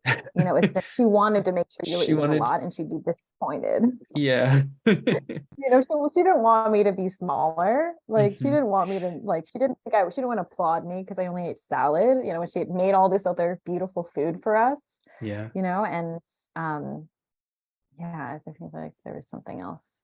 But what was the last thing you said? The sad, I think the sadness that comes with like um wanting love and associating that with like restriction and kind Yes. of, yeah. Yeah, I think a big thing, like a big theme in my life has like currently has been this idea that right people like me because I can be useful, right? That Virgo moon thing, or Mm, people like me because I'm composed and I take care of myself. But then I mm, see my friends who are more vulnerable about like, oh, I'm struggling, or oh, I need help with this. And people like then people ask them about it later, or oh, you're feeling bad, let me send you something. And then part of me is like, I'm not being nurtured like that. And it's like, well, Chloe, you're not giving yourself permission to be not composed or yeah. to need help. And you think that that makes people not want to be around you, but if anything, it endears them more to you because you're right, that vulnerability, right? It's, I mean, I remember that being such a revelation in college, being like, being vulnerable is a good thing Hmm. because it means you can be touched by the world. It means that other people can actually touch you, you know, and Yeah. that's a gift you give people of like, like, if I never need help, I'm denying people the joy that I so love of serving me. Yeah. Yeah. And I think what I've kind of learned is that being honest about or being open about struggles can bring you together with others because it creates the sense of other people being like, oh, I could go to this person and talk to them about the things that I'm going through because they did the same thing with me, you know, or like I know that they're that kind of person where I won't be judged or, you know, what have Really. you. And yeah, I grew up in an environment where people didn't talk and there wasn't a lot of room for vulnerability. And so Yeah. I think being back in that space, I'm just kind of reflecting on that as well. And like, you know, I've come a long way in relation to that. And so it feels, Yeah. yeah. But then all those old patterns, right? When you go to your childhood home and then suddenly all those old habits are there. Mm-hmm. Mm-hmm. Or at least the starkness between maybe where you are and where you were that you don't remember Yeah. because you haven't been immersed in those same sensory kind of Yeah. memories and stuff like that. Yeah. Anyway, enough about me. No, so beautiful. Thank you. Yeah, Of thank you for sharing all that. I really appreciate it. course. Um, yeah, I'd love to hear a little bit about your Mercury placement with Mercury. You know, we talked about Yes. Mercury kind of resourcing Virgo and being exalted there as well. Yes. So how does that play out for Mhm. you? Definitely. So I, you know, whereas I kind of right had to have a journey with my Virgo moon, I pretty much immediately loved my Scorpio Mercury. So it's right, it's very angular. It's dynamic in the fourth house. It is co-present with my lot of fortune and Jupiter, and it is also in its heliacal setting phase. And so it's right 15 degrees away from the sun, but I think like a week before it was, or a week later it would be hidden by the sun. So basically Mm, it's basically to me the most underworld and subterranean Mercury that there can exist. ooh, yeah. And right, it's also peregrine, so it has literally no dignity and no help in Scorpio. Hmm. But is she exactly me? And is she like, do I love her like so much? So yeah, talking around her. So I think that Scorpio is one of the first signs that I really loved and felt a kinship with, because I just really relate to like finding a lot of benefit and a lot of wisdom, like going to that place, like poking the wound, like going to the underworld. And I think something I really excel at with like client work is I have infinite space for like any of the like difficult stuff that comes up. And right, I'm not here to explain it away or make it feel good, but just like witnessing it and acknowledging that is very sacred to me. So I've always been someone who like I feel like a Scorpio Mercury thing is like being able to ask the right questions to really get to the heart of someone. I'm very interested in like the very complex and deep ways that people work. And I have like, my mom is very Libra. So one of the things that she really taught me is like, if you want to seem interesting to other people, just ask them questions about themselves. Right. And I'm sure you've experienced this, like being an astrologer. It's very easy to get people's chart information because they want to hear about themselves. And honestly, like I want to hear about it too, you know? But I think there can definitely be this very interesting relationship with privacy. And it's also interesting thinking about the moon as being this sort of like protective planet, like, you know, if we're out in the world and we're being the sun, like who we are by ourselves is more the moon. And I think, right, like I need a lot of that psychic space to really think or to do the writing that I love to do. I really, really like staying up late. Like that very much feels like a fourth house Scorpio place, because it's not just like the sun being down, but it's knowing that most people are asleep. It like provides me this psychic space to just like really get weird with it, which I can't really do if I feel like there's any sort of audience. Yeah. And I think it also just like disposes me to like, right, being a seeker of occult knowledge. It's like I want to like look beneath things and like, okay, here's the mundane thing, but what's the magic underneath? Like I know it's there. Like how do I find it? Yeah. Yeah, I think about my episode with Ali Alomi and his description of like as part of like the like what makes an astrologer series, and he was talking about just angular Mercury in general can talk about like it's like a signification of occult knowledge, but like the different house placements can tell you like what kind. And the fourth house feels very like, I think about the fourth house as like, yeah, it's parents and it's your home and your house, but it's also like the literal ancestors. And so there feels like a connection to the lineage. And there also feels like, I think about you know, like 3 o'clock in the morning, people will talk about that as like a kind of this in between time, you know, where it's like the spirits are most active. And yeah, I definitely relate with like being up super late, being in the quiet, immersed in the quiet and the dark, and being like, I can do the work now. You know, like I'm in that space where like the veil between worlds feels the most thinnest, and it's like yeah, that feels super, super real. Yeah, completely. And right, but I think ancestry is an interesting thing when there's no record of your ancestry, which it feels like for me at least, like I didn't find out until a few years ago that I thought everyone on my Italian side was from this one small town in Calabria. And then my dad's like, oh no, your great grandfather was adopted from Sicily after the earthquakes. So it's like, of course they had no record of, like, I don't know anything about his line. And, you know, my grandparents were illiterate. There's like, where am I going to find records for anyone past, you know, a few generations back? And so it's also interesting, I don't know, to think of like, you know, this very subterranean Mercury and like having to like kind of grope through the dark to even like consider like what is ancestry, or who are my ancestors who are like me, because definitely not the only witch, right, or the only you know, occult practitioner in my line. I just, you know, Catholicism has its way. Yeah, absolutely. I definitely relate that to that, like yeah, with like my Irish Catholicism. And yeah, there's a whole kind of thing there, but which I won't really go into. But yeah, it's like I've had to I have more of a knowledge of a few generations back, but it's like there's been um so much wisdom and so much knowledge that's come from just like sitting with them and speaking with them. Um and so yeah, I feel like that's really, really valuable as well. It's been so valuable for me to like have an ancestry practice.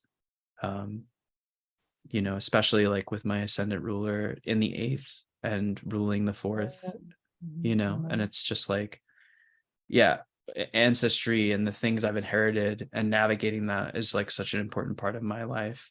But another thing that I relate to that you talked about was this heliacal set. I also have this kind of configuration in my chart. And Demetra, I think, speaks to this in her volume 1 as kind of like there's like an Mhm. exclamation point around that planet in the birth chart, and it's really interesting because like you, I mean, I have Mercury ruling my 10th house, but my MC is in Mhm. Libra, so it's like Mercury doesn't rule an angle, but Mercury is a really important planet in my chart as well. Yeah.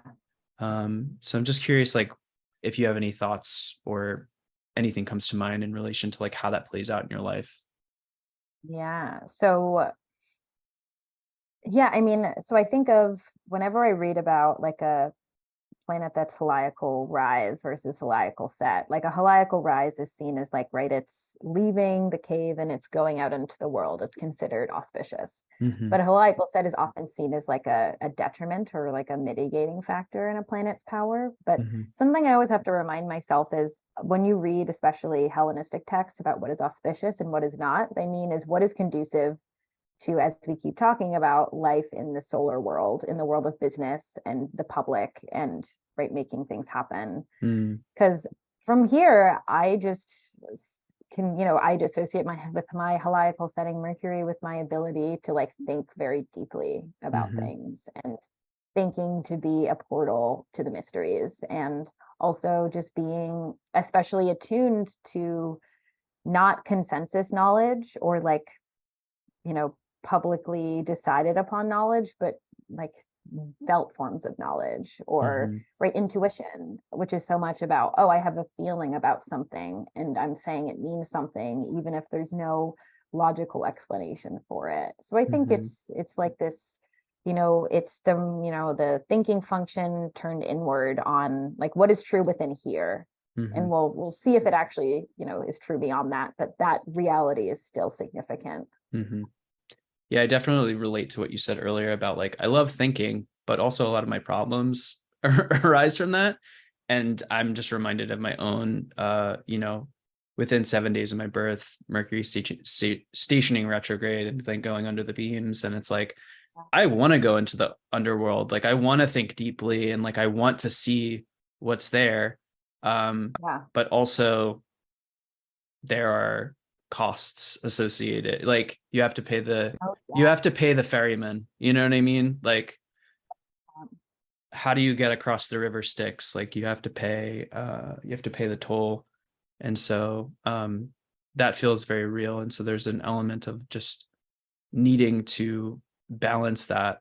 Um, and I think about the moon Mercury relationship that often gets kind of talked about, and there feels like associating Mercury with like the nervous system or like the thinking faculty, like kind of like Yeah, mental chatter that's going. And it's like, yeah, the moon can be a real salve to that. That's my experience at least. um definitely. yeah. Yeah, I think something I've been contemplating a lot is that Abu Mashar lists undistinguished emotion as a lunar thing. Mm, And I've been thinking a lot about the moon and Mercury in relationship to being a writer and indicating writing abilities. And the moon, more than Mercury, is associated with fiction writers or novelists. mm-hmm, And I think like the moon's ability to reflect on experience and turn it into something, often with the help of Mercury, is neglected. And I've actually been kind of playing around with what I've been calling like the lot of revelation, which is basically, go from Moon to Mercury in your chart, like take those degrees and project it from the ascendant. And like thinking of, and I like, there's a reason, right? Intuitively, I didn't call it like the lot of writing, even though like that's what I was looking to explicate, because writing is just one form of revelation, which I know Alomi also associates with the moon. And I really see it as like, the moon is constantly outward and picking up influences, and not just objective things, but how do we feel about them? And like, what sort of responses are they creating in them? And then going from the moon to Mercury, the Mercury then translates that into something useful, whether that be like speech or writing or like a project that communicates that. But yeah, I mean, right. And then you can also see both of those are also the indicators of the soul in, traditional astrology. And so, part of the soul, part of our the thing that connects us to the divine is like taking in information from the mundane world, right? And the way that we can be changed by it, which is a very different view of the mind than what we have now, which is like a black box where objective things happen, disconnected from the gross world. Right. Yeah. This kind of Cartesian mind-body duality that we're all suffering in the modern world. Yes. Yeah. It's interesting. I've been thinking about your lot of revelation, and I think for day charts, what's the calculation again? Moon to Mercury from the ascendant? Yeah. For now, I'm doing the same for both because it just makes sense to go from Moon to Mercury. Yeah. I think in day charts, it's really interesting because speaking of Dr. Alomi, I went back to his Lord of Hidden Knowledge lecture, and because I was like, oh, that seems so familiar. And for day charts, it's the lot of religion, which is like not just like, what religion are you? It's like your sense of God consciousness.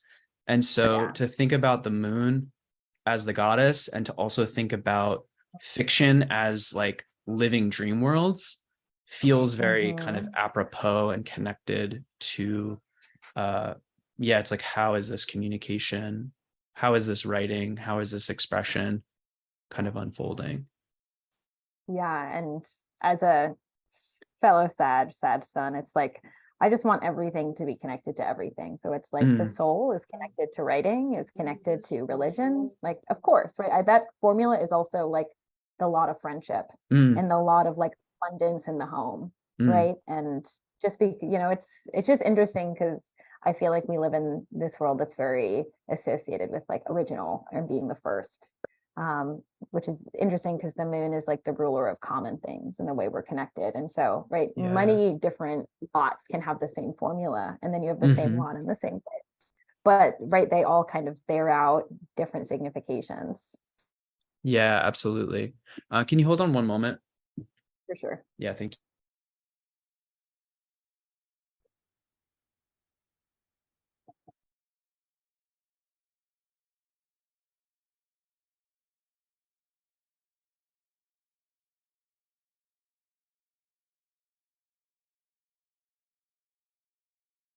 Sorry about that. My mom just came home.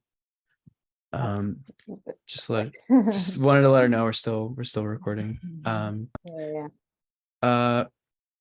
Wonderful. Yeah, thank you for sharing that. I'm glad that I touched on the Moon Mercury thing so that you could talk about that, because I think that's like a really interesting thing you've been working on recently. What was that? I was just, definitely just like, it's something I'm definitely still contemplating, definitely not a, established thing yet. It's just fun to think about. Yeah, totally. I'm interested to hear how your lunar phase plays out in relation to your natal moon kind of experience. So you have this moon in an earth sign, so there's kind of like an internal like association with that, and your moon is like just right before the last quarter. So I'm interested to hear how that plays out for you. So interestingly enough, so my first introduction to lunar phase was also a Stephen Forrest book. I think it's called like The Mysteries of the Moon. And by his formula, even though I'm like right before last quarter, I'm like a disseminating moon. So I feel like, especially with the moon, she tends to be open to multiple. So I definitely feel both. I actually have Yeah. a disseminating moon tattooed on my hand, Oh, cool. because I just relate to this sense of like fullness, but towards the underworld, right? So a Yeah. disseminating moon it's still mostly visible, but it's also right waning, which is right considered like being turned more inwards. And so something he really associates with this moon is like wanting to share what you've learned or wanting to share your abundance with the world, and having this sort of like right melancholic, like bittersweet, like looking back at life and like a lot of it having gone, but you like, yeah, still feeling like a happiness that it had happened. And I mean, I definitely associate it with this sort of like kind of natural like teaching quality. Like I want Oh, people, like I want to interesting. help people explain whatever I'm experiencing. Like I want to help empower people like figure it out for themselves. And whether that be like teaching them like how to cook something, or right teaching them about their own astrology or moon sign for themselves. And then thinking about the last quarter, I mean, one way I've really seen the quarters are they're kind of like right like points of like dynamic action or of crisis. And so it's like the moon is naturally going to move towards new. It's moving towards its more contemplative and intimate phase, but it's at this like very like sharp angular relationship to the moon. And I'll also note that the next applying aspect of my moon is the sun. So there is this sense of like it moving towards right this more sort of like whole and ideal part of myself. But to me it just means like right like part of that journey is a struggle, right? Like there's Yeah. you know it's a square aspect, there's things that need to happen, and maybe some hemming and hawing before like that oneness is reached. And I Yeah. think I'm also born between eclipses, so it's like that relationship is also very punctuated. So yeah, I guess like sometimes I think that if I'm struggling, it means that I am doing something wrong rather than it actually means I'm engaging with the process fully. And that, Right. right, just because, and like the work of ease is also something that comes to mind. Like it, my Virgo moon is not necessarily like used to just chilling. And so like I've had to put a lot of labor into like, what does that mean? And like, how do I allow that for myself without like my mind freaking out? Yeah. How you allow yourself ease, or how you allow yourself to just be like, not to have ease. Both, right? I Yeah. mean, you can't like you Love can't that. make it easy, right? I mean, Yeah. or I think like one teaching from the monastery that I still think about a lot is, you know, something that we would practice a lot is like loving kindness phrases, you know, like moving your attention towards compassion and joy for yourself and for others. And one of the phrases that I found most helpful was, may my heart open, like may I intend for my heart open. Like I can't make my heart open if it's closed, but I can acknowledge that, I can be kind to it, and then create the conditions for it to eventually open when it feels safe to do so. Yeah. Super cool. Yeah. That kind of meditation has been a big part of my spiritual practice the last few years. So it's cool to hear. Yeah. Oh, it's like, I don't know. Did you ever experience at first like a resistance to it at all? Um, when I first did it, the part that was obvious, I think, I don't know, for me, obviously hardest was like loving kindness meditation. Like you start with yourself, and that had its Yeah. own challenges. And then I think has really been the most kind of enriching and nourishing part of the whole thing, because I think it's very easy for me to give love to others. It's very easy for me to be a support for others. Um, but something I was speaking with a friend about recently is like um, there's not a lot of instruction in our culture, at least for myself, for self dialogue. And so this idea of like having a conversation with different parts of yourself um, has been really, really incredibly groundbreaking for me. Um, Mm. but the hard part, I think, of it beyond that was like extending the love to people who have hurt you. Yeah. But I think obviously that's why you do it, because it's a hard thing to do. It's easy to love the people you love, and it's hard to love the people you hate. Not that I hate anyone really, but yeah, that's been the most challenging thing for me. But it's also been very helpful as well, because like yeah, I don't want people renting space in my head. So if loving them from Totally. afar is a way for me to be free, Yeah. that's awesome. And if they benefit, that's great. Yeah. Yeah. Right. I totally relate to this, not really having a script or even being taught like the utility of like focusing on loving yourself. Mm-hmm. It like that was, I remember like when I would first start doing the phrases, I'd be like, oh well, I just want to go immediately to the hard mode, right? Let's give loving kindness to the whole world. But then eventually realizing like I need to give it to myself first, or else it's almost a form of like self-negation, Yeah. or sort of like, oh, life would be so convenient if I could just take myself out of the equation, rather Yeah. than if I actually want to, get out in front of my shit, if I want it to, like, if I want to work through it myself and not have other people work through it, right? Kind of what we were talking about before, like emotions cannot, like, we can't create or destroy them. They're there. Like, if I'm not dealing with it, someone else is. So there's actually, a lot of benefit, even just feeling the ease of, like, if I go into a situation and I just say some loving phrases, like, so much more smoothly. Yeah. But yeah, what was I? Yeah. I But mean, yeah, that giving. Yeah, please. no, Yeah. no. Okay, sorry.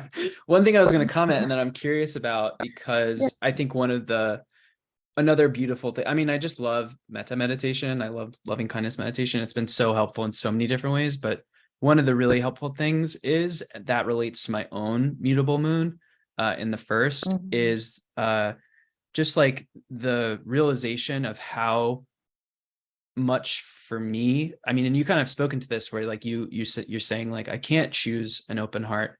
I think for me, I'm just kind of I'm like, oh, if I can change my body in a certain way, I Mm. actually have the option to choose a different Yeah. feeling. And it's like, I think with metta meditation and this idea, which is cliche of like, if you smile, you'll feel joy. But like when I learned it, it was like, put a smile on your face, even just a very small smile. And like, I literally can feel my chest open up. And like, there's the opportunity to, and then there's like, you're bringing light there, you're bringing breath there. And Mhm. it's just like, I don't know, it just makes me the opportunity for feeling joy and for feeling love like feels so physical. And I think that speaks to moon in the first, and also the mutability of like, okay, I'm feeling sad. I have nothing to be sad about. I don't know why I'm sad. Sometimes sadness is good if there's a reason for it, but it's like I'd rather feel joy in this Yeah. moment. And like, okay, there's a way that I can engage with my body where I can actually choose that and kind of cultivate that. So I'm Totally. curious how that kind of mutability, the two-ness plays out for you. Yes. Yeah. I mean, like, I think that's something that my mind actually hated and was really frustrated with for a while. Of like, Mm-hmm. oh, like I can literally just, right, like doing something unrelated, right? Like smiling, or literally just not engaging with the thoughts and like doing what you're doing until it changes into something else. It's like, it's that easy. Like, and you don't need Mm, me to do this. Like, sounds fake, yeah. and then you start to realize like, oh, the mind just will do whatever it takes to be in charge all the time. Mm, Um, and yeah, I mean, I think there, like, something I think struggled with a lot earlier was this sense of like wanting my emotions to be real, or sensing this like fidelity to them of, oh, I was angry. If I stop being angry, then I'm not being like faithful to that emotion, mm, rather than also like seeing that as a form of resistance, a form of clinging to it. And mm-hmm. I think the paradox of, right, our emotions being real, like that's a reality that we have to live in if I'm sad right now, but that emotions are also, right, they are the nature of impermanence. They're always apt to change. There's nothing real about them, Mm-hmm. on a kind of metaphysical level.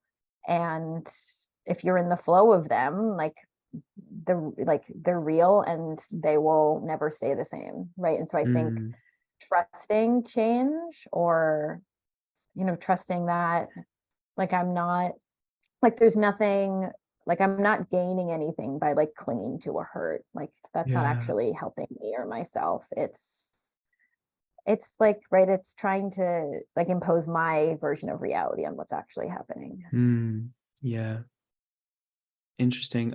One thing that comes to mind, I think, for Virgo moons that are listening to this is, I'm wondering how much, you said meditation wasn't something that was like natural for you. How much is like mindful activity? Like, I think about, cooking is a great example. It's like mindfully chopping vegetables or something like that. Like, how much does that figure into your mindfulness practice? Yeah, well, I think that, I mean, it kind of gets into like a central tension between myself and just thinking about my religious tradition in general. Like, I came from this tradition where, there were people who were ordained and spent like, years and decades like living in this space that's kind of removed from everyday life. I mean, they still go out there, but right, they spend most of their time, like, they meditate for 3 hours a day. Like at my monastery, you would spend a week in silent meditation every month.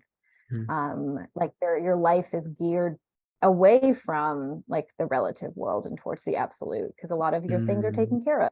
And there was kind of this underlying idea that like that is the best way to practice. And I mean, I will certainly say, like, most of my big kind of spiritual leaps and revelations have come through like spending like a whole week in silence. But 9% of people cannot do that consistently. Right. Or like, I even think of like, some people would stay for 5 years, but then they would leave because you can't have kids and be a monk. And so what I guess I'm trying to say is like, kind of taking yourself away from distraction and just seeping in like pure being, like, is really important. But if that's the only way that spirituality can come through, then the rest of our lives are just distractions for that, which is not how I view the world. And that's not like how I want to practice. And so I think a lot of it is just knowing that like mindful activity is like, you can't imagine you're going to be in the same like perfect, peaceful state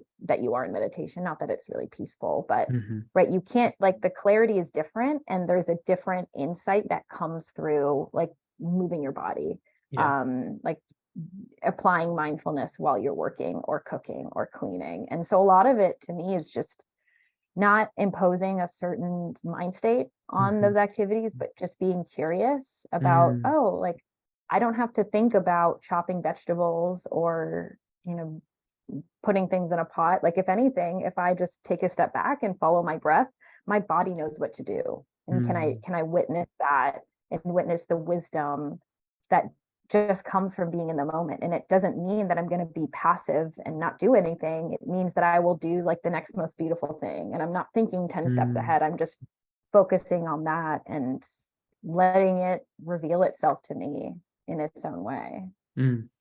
That's awesome. That's beautiful. Yeah. So I know that lunar mansions like figure into your practice. And so I'm just curious if you could give just a very brief description of what lunar mansions are and how your natal lunar mansion kind of like modulates or flavors the experience of your moon. So I first want to say a lot of my information, there's a great Rob Hand lecture on the lunar mansions that I really like. I think it's like on the like origins of like where do they originate from. Cool. And a lot of it also comes from a fellow practitioner, Shuli Rose. Awesome. Who's kind of a lot of information. We love Shuli. Yes, I know, she's the moon queen. And something that like the way that she's described the lunar mansions, which I find really relatable, is right there. Well, it's the moon calendar, right? And you just think of ancients going outside and they would say, like, what part of the cycle are we in? Oh, the moon is near this star, so it's in this mansion, right? So it's a very like, embodied way of telling time, and probably came before the tropical zodiac, right? And the sun, and it's more like year-long cycle. But the way she described it is, right, there's, depending on the system, there's 27 and there's 28. And rather than like, she doesn't necessarily like the word mansion, right? Because the moon is not necessarily fancy. Maybe the sun likes a mansion, but seeing it as, the moon's 27 girlfriends, these stars that like, and they each have a control of a certain like inn, and the moon stays with, a different girlfriend each night. And so it's just the place that the moon dwells in. And right, you really can't extricate the meaning of the lunar mansions from the fixed stars that is the indicator star for each mansion. So yeah, honestly, I'm still kind of teasing apart what they mean. Like, I feel like I need to do a lot more like personal gnosis and ritual to understand them, because most of the text you'll read of it, especially outside of like Vedic astrology, is they talk about them for weather or for elections, and there's not much kind of deeper excavation of them. So it's definitely like the moon, something that still holds a lot of mystery, but like most things in astrology, I'm so interested in them because of like just the like how well it emotionally hits. So my moon is in by the Vedic tradition, it's in I think it's the 11th mansion. It's called like Purva Falguni, if I'm pronouncing it correctly.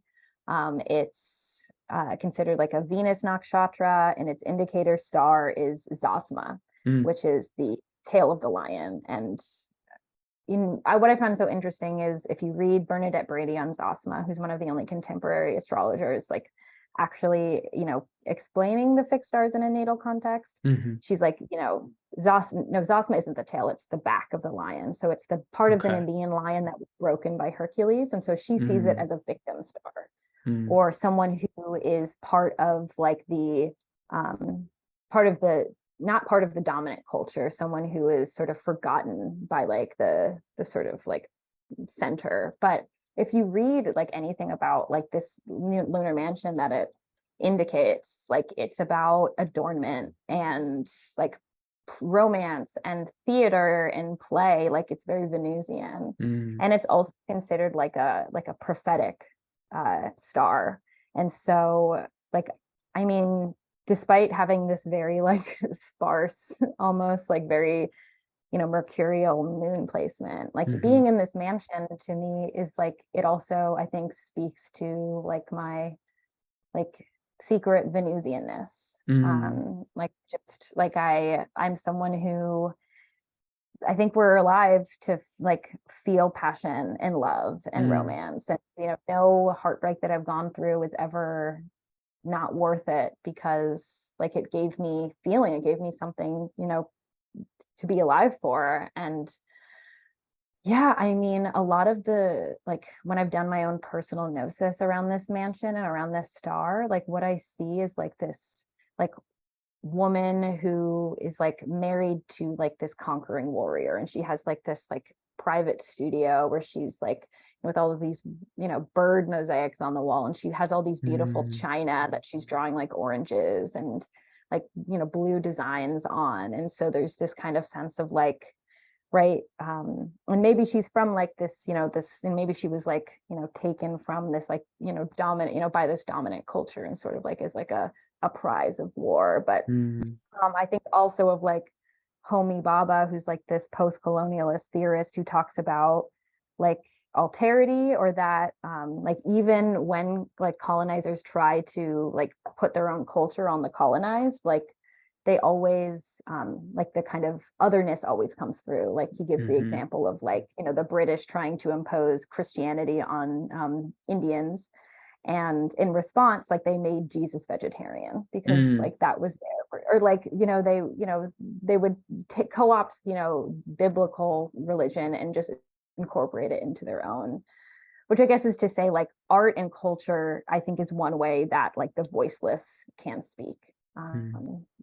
Is like a one kind of way I'm grokking it, of like, even if I feel powerless, like I can always kind of return to my like private little studio and like express myself that way. But I think I appreciate them because they're so evocative in that way.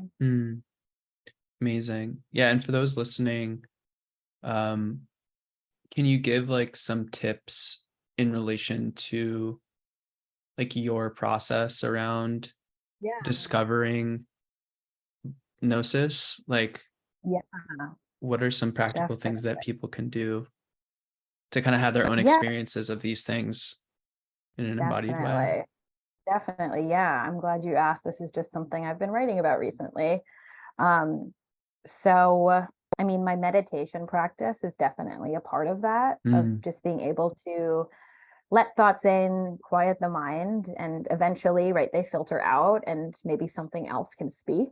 mm, And I actually think lunar mansions, because right, the moon is the closest planet and mhm, it's right the beginning of all things, I find lunar mansions to be quite approachable for gnosis. But basically, I find that just generally noting when the moon is in a certain lunar mansion is a great time to interact with them. And you don't have to elect anything more than, oh, if it's like, because the moon changes lunar mansions about once every day. And yeah. so you have a whole day to sort of just, I mean, I light a candle, I'll say like, a prayer to the moon, usually the prayer to Selene from the Greek magical papyrus. Mm, And yeah, then just, I mean, a lot of it is just asking, like, can you like reveal yourself to me, or like, how do you play out? And then if I, settle down and wait long enough, I think the waiting mhm, is part of it. Like, I'll get repeating images or phrases or scenes. And I kind of eventually you can tell when it's not just your mind, because the scene just continues to persist, and then mhm. you can just kind of settle in and follow it. But I mean, it takes quite a bit of faith. Yeah. And but I think just getting into the practice of like just setting aside even 20 minutes to just feel your breath, have a little intention behind it, and see what comes up. Mhm. I mean, I'm definitely don't feel like an expert, but that's what works for me. Awesome. Yeah. Thank you for sharing that. The one thing that comes to mind as well is like the moon as the connector. And there's this idea of gnosis as like being able to be confirmed by community. And so I'm just curious how your relationships play into these things that you discover personally, like in meditation. Yeah. Yeah. So I mean, so a lot of it is talking about it with my friends who are right nosing the same mansions and coming to their like own images or conclusions. And a lot of it is like comparing and contrasting. Hmm. And so right in the meantime, like any of these things that I share, right, they're just right unverified personal gnosis. Like Hmm. they're there's definitely going to take a few more steps before I like say, oh, this is definitive, right? Or this is Right. something that like goes beyond me. And so I think part of it is like I think it can sometimes be scary to like show that to other people, because maybe you'll find something no one else confirms, Hmm. or it maybe it's just your own, maybe it was something else, or maybe it was your mind. And so I think in the meantime, like there just has to be this just holding this lightly, or Yeah. just knowing that there's going to be a little less concreteness to this sort of knowledge versus like what you've read in a book and has already Hmm. been confirmed by other minds. And so I think it's just like having like a sense of play and curiosity about yourself and also other people. Hmm. Yeah, absolutely. One thing I wanted to say before we move on is that Mhm. you talked about like the moon and Mercury earlier as like central planets and kind of describing the soul. Another thing that Ali Alomi says is like it's important to identify and kind of delineate the natal lunar mansion in like a natal reading as kind of like Mhm. talking about the nature of the soul and also Totally. ways of remediating that. And so he Hmm. has some great translations of Abu Mashar on his Patreon that I would suggest to anybody who's interested in learning about their own natal lunar mansion. I found it to be really, it hits pretty hard, and I found it to be really Yeah. helpful. So, just a little suggestion there. I agree. Yeah, I think the one for my lunar mansion is like to eat pomegranates, Ooh. and that's my favorite fruit. So Oh, that's my favorite sure. fruit too. I wish that was my lunar mansion. I forget what mine is. I'm gonna have to look when we get off, but Yeah. I forget. Well, it's so hard. There's so many different systems for it. Yeah, and Like, for is it those, tropical? yeah, Yeah.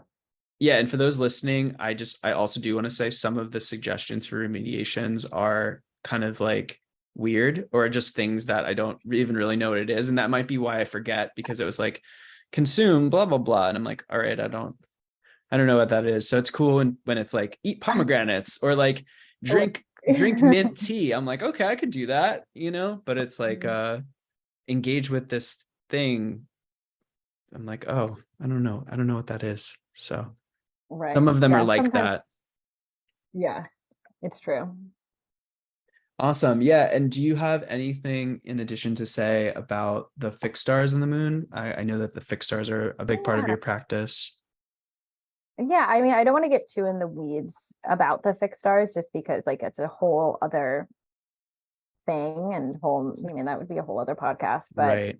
I think, just to go back to the lunar mansions for a second, I think it's really interesting that it's the stars that we would turn to understand them and their meaning. Mm-hmm. I think they are naturally like repositories of a lot of like power and purpose and richness within our lives, within the zodiac.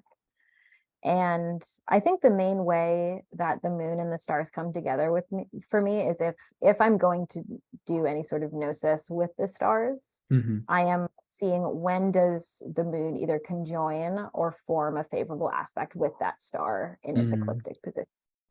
And so, right, as opposed to the moon, the stars are so far and Mm-hmm. they aren't really living on Earth time or beholden to that.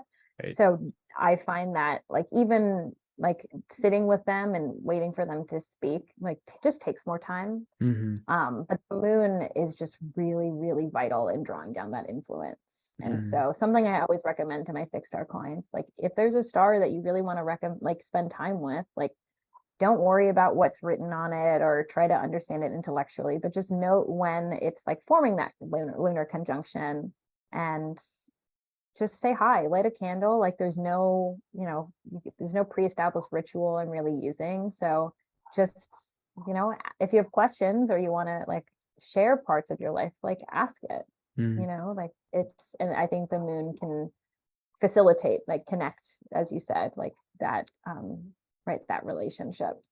Yeah, absolutely. Awesome. Yeah. Is there anything else that you'd want to share in relation to like tracking moon cycles and how that plays out Mhm. in your own life? Yeah. Anything about tracking? I think, yeah. So the lunar mansions and, noting like fixed star conjunctions are definitely a part of it. I think like the thing about, right, the moon, right, because it changes signs so much, it can be really easy to like ignore or not pay attention to like the effects that the moon changes have. Mm-hmm. So I think something that I, say to myself, and I can probably advise other people too, is just like keeping like little notes Mm-hmm. about like how was a day or how did you feel during a day, like can be really important because you're not going to get much mileage, I think, reading other pieces of, other people talking about it. I think you would kind of have to figure out for yourself because you all have very different charts. Mm-hmm. I think noting when like noting the moon's next applying aspect Mm-hmm. is it like so like always hits so well. Like I remember going on a date when it was a really nice Taurus moon, but Mm-hmm. then like it was between two malefics Mm-hmm. and really nice date, but then like nothing really came of it. Yeah. Like the thing that I wanted to happen didn't happen. Mm-hmm. And so like, and it's like, oh wait, like I should have known, like, because the chart literally says that.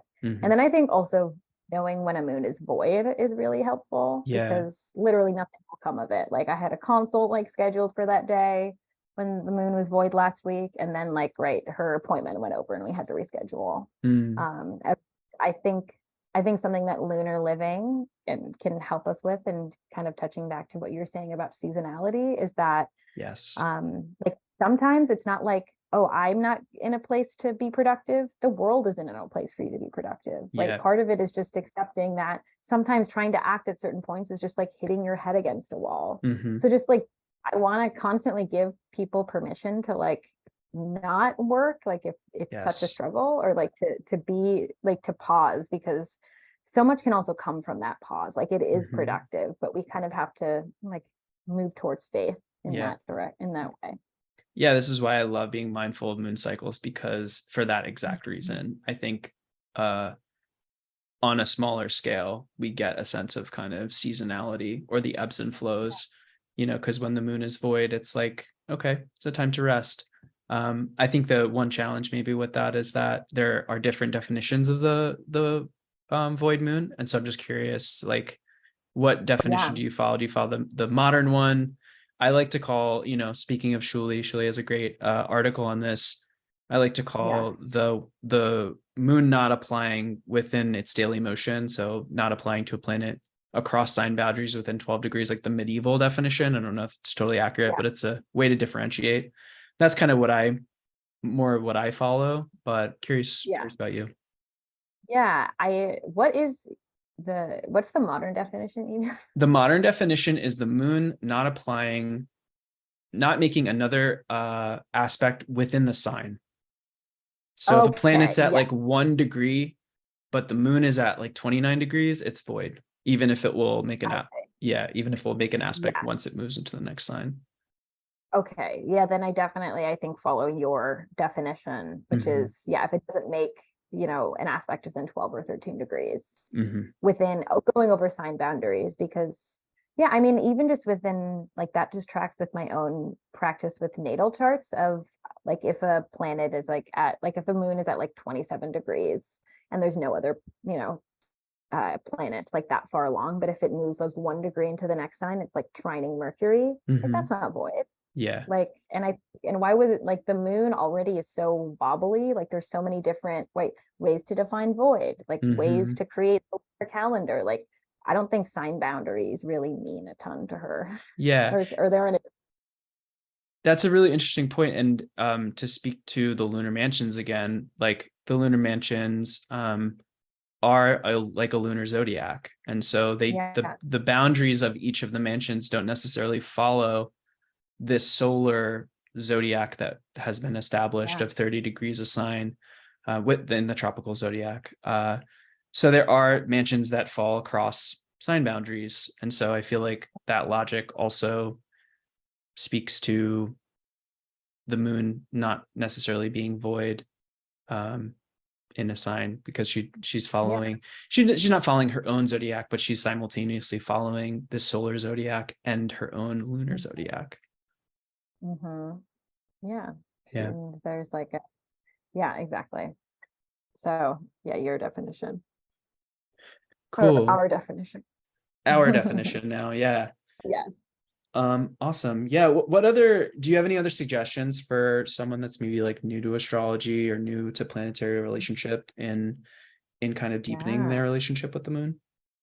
Yeah. So my favorite practices, like they're kind of classic remediation, right? Which is like a way to sort of, I don't know, kind of hack your natal chart or sort of turn down or bring up like certain notes to, I don't know, be conducive to your happiness. And right. So what I'm trying to say is like, I've spent so long, right? Like reading about the moon and what it means, but that's very different than my embodied experience. And so Mm, I think like knowing correspondences and right, the doctrine of signatures, right, which is this idea that like things are like, lesser things are, spiritually related, or they kind of resemble like their higher meanings or powers.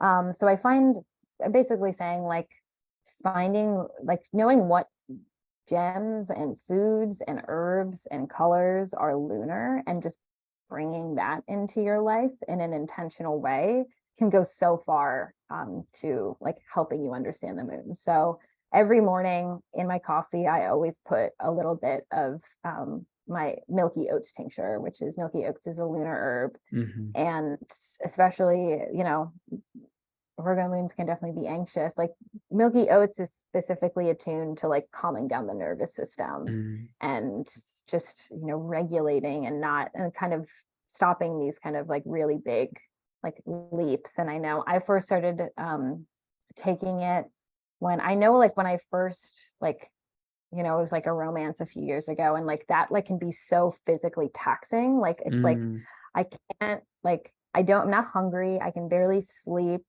It's just like my stomach hurts. Like it's just like my emotions and my feelings are just so zapped. And so I like just knowing that like the calm and just the grounding that this milky oats is bringing, like is also like bringing in the moon. And like now I have an experience of like what benefits the moon brings into my life. Yeah. I wear, like before I got these signet rings from Janet from Good Sigil. All of my rings are basically lunar rings. So I wear like a moonstone every day. I have like a Larimar, which is like, an oceanic herb, and gem, and then like a bunch of silver. And part of it is just, like trusting or just noticing, like, do I act differently when I'm wearing them or not wearing them? And right, like that, like everyone has their experience, even if they maybe need some help like getting back to seeing it as real, or like seeing it as like information.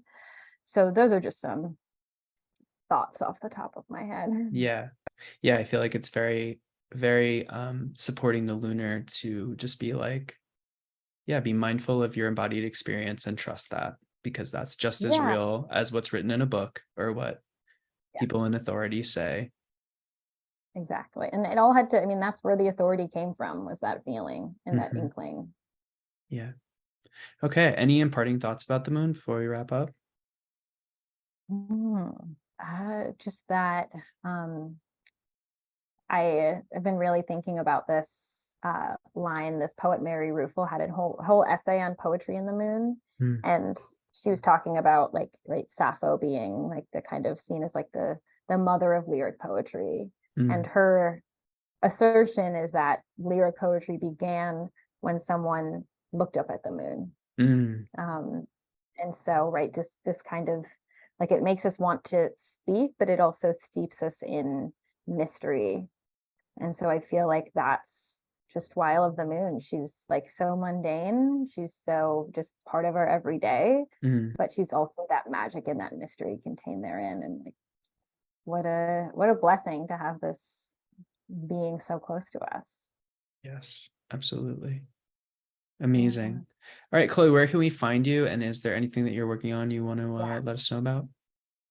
Yes. So you can find me on Twitter, because I will not call it anything else. With the we stay calling it Twitter.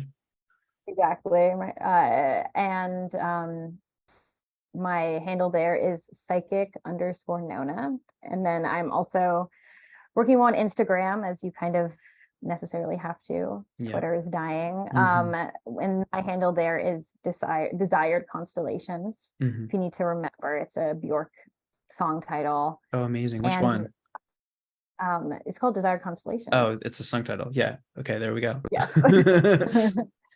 Off Medulla. And then I also have a newsletter on Substack called Recent Bedroom.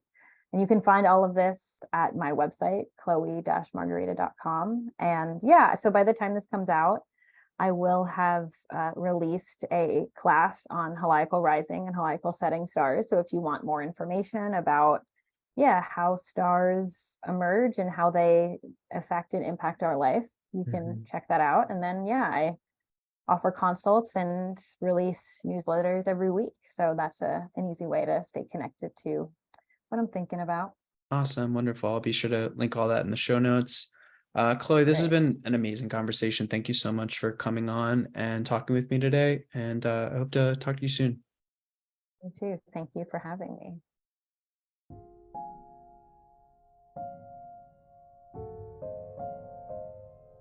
To support the show by donating or becoming a member, please visit my website, which is linked in the show notes.